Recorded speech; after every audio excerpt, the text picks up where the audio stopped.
Hələ peyğəmbərlikdən qabaq. Peyğəmbərlik verilməyəndə görürsən, hamısı onu necə adlandırırdı? Muhammed Əmin, etibarlı birisi, əmin birisi. Hamısı onu tanırdı. Xədicə anamız radiyallahu anhə ticarət karvanlarını Şama göndərəndə kimi özünə köməkçi təyin edir ki, mənim işimi sən gör. Kimə həvalə edir o ticarət karvanlarını? Peyğəmbərimiz sallallahu aleyhi ve sellem. Niyə? Çünki heç vaxt alış-veriş aldatmazdı. Sadiq, əmin birisi idi, etibarlı birisi idi. Ona görə o şairin bir dənə sözü var, indi o mənac oxuyacağım. Deyir, əgər deməsəydi ki, mən Allahın rəsuluyam, hətta bunu deməsəydi belə, deyir, sən onun üzündən görərdin ki, doğrudan da Allahın rəsulu. Yəni, onun üzünə baxanda deyərdi ki, mən Allahın rəsuluyam. Elə ona baxanda bilinir ki, bu doğrudan da elə yalan danışmayan bir insan, elə doğrudan da Allahın rəsulu Allah Teala göndərir. Üzünə baxanda bu görsənir, təsəvvür et. Belə bir insan olub. Ona görə deyir ki, müəllif deyir ki, Allah səni müvəffəq eləsin. Deyir ki, insan deyir, 40 il sadiqlik üzərində yaşayır, əmin bir insandır. Heç zaman heç kəsi aldatmayıb, nə alış-verişində, nə ticarətində, heç vaxt əhdə xəyanət etməyib, həmişə vəfalı olub, ağlı səlim, nəsli necabəti ən şərəfli olan, ən şücaətli, ən doğru danışan, insanlara yardım edən, kömək edən, səxavətlə olan birisi, gəlib birdən-birə desin ki, mən Allahın rəsuluyam, ən böyük yalanı deyiləsin. Bu ola bilməzdir. Sən 40 il bütün ədəb, əxlaq məsələni riayət elə hər tərəfdən. Sonra birdən-birə gəldinən ki, mən Allahın rəsuluyam. Çünki bunu yalandan demək yer üzərində ən böyük yalandır. Deyəsən ki, mən Allahın göndərdiyi bir rəsuluyam. Bunu heç vaxt eləməz. Allah-u Teala da Quran-Kərimdə buna işarə eləyir. Buyurur ki, Allah-u Teala Müminin surəsində Əm ləm yərifu rasuləhum fəhum ləhu munkirun. Məgər onlar öz rəsullarını tanımırdılar, indi onu inkar edirlər. Siz bilirdiniz Muhammed kimdir, ey Qureyş. Və onun necə olduğunu tanıyırdınız, necə bir insan olduğunu tanıyırdınız. İndi onu inkar edirsiniz. Məsələn, qıssələrin birini götürüb, Peyğəmbər sallallahu aleyhi və səlləm əmr ondan ki, artıq qalx risaləti təbliğ elə. Çıxır Səfa dağına nə deyir Qureyşə?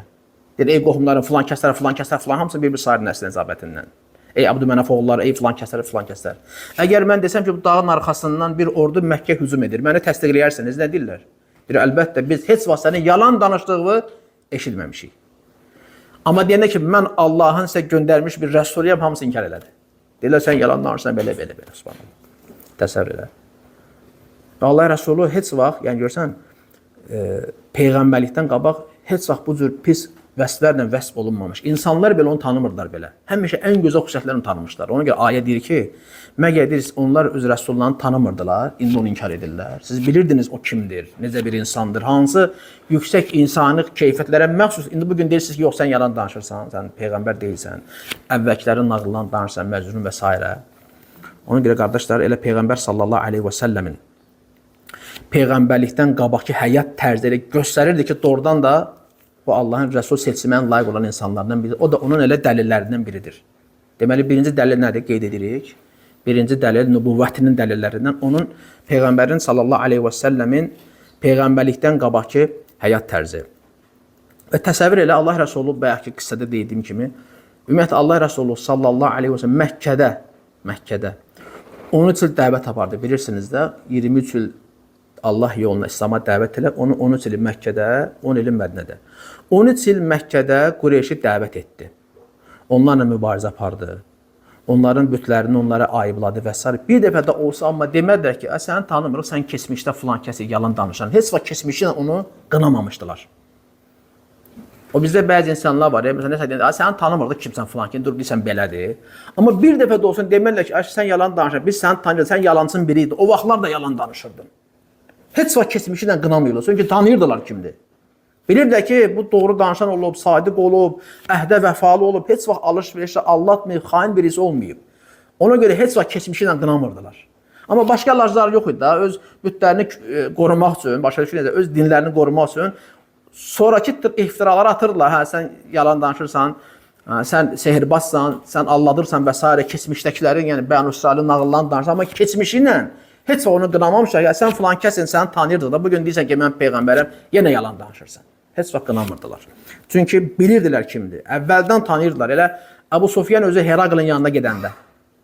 Herakl orada bəzi suallar verir də, düzdürmü Əbu Süfyana? Deyir ki, ey Əbu Süfyan, bu sözləri deməmişdən qabaq, heç onu bir dəfə də olsun yalanda ittiham eləmişdiniz? Deyir, yox. Deyir, o zaman bildim ki, insanlara yalan danışmağı tərk edən insan heç vaxt Allah adına da yalan danışmaz. Madem insanları aldatmırsa, bu Allah adına da yalan danışmaz. Çünki onlar hamısı alim birisi idi, onların yanında rahiblər vardı, oxuyurlar İncili və s. Demək göstərir ki, bu qissə özü göstərir ki, Peyğəmbər sallallahu aleyhi və səlləm elə nübüvvətdən qabaq da sadiq birisi idi. Peyğəmbərlikdən qabaq da əmin, sadiq, doğru danışan birisi idi. Heç vaxt onu Qureyş inkar edəndə Peyğəmbərliyin qəbul etməklə keçmişi ilə qınamayıb. Deməyib də səni tanıyırdıq kimsə, indi təzə bir şeyə başlamısan, əşi yox, biz səni qəbul eləmirik.